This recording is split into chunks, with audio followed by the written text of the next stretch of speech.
For just over a year, Keith Humphrey has been Little Rock's police chief. Now a new lawsuit claims days after being sworn into office, Humphrey started retaliating against Officer Charles Starks. The mayor and the chief have had an agenda. Starks' lawyer, Robert Newcomb, speaks for his client. Is the city going to have your back, or are they going to throw you under the damn bus if somebody tries to kill you and you have to use deadly force to protect yourself? Their lawsuit claims everything points back to February 2019, when Starks fired his weapon, killing a black man. That same day, the suit claims Mayor Frank Scott Jr.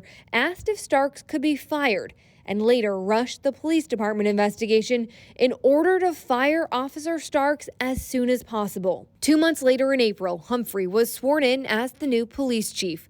Just 3 days later, this letter was sent from the Pulaski County prosecutor to Humphrey, saying Starks' use of force was justified. In May, Starks was fired from the department. He fought that decision and lost to the city's Civil Service Commission.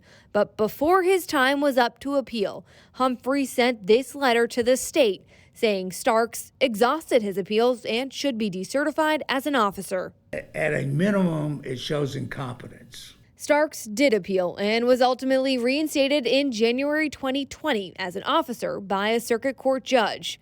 Since he's been back to work, Newcomb says Starks keeps being retaliated against. And I had to threaten a second time to sue him when he was working in accreditation. Everybody had a car but him. The lawsuit asks for damages and asks for both Humphrey and Scott to personally pay the bill, not taxpayers.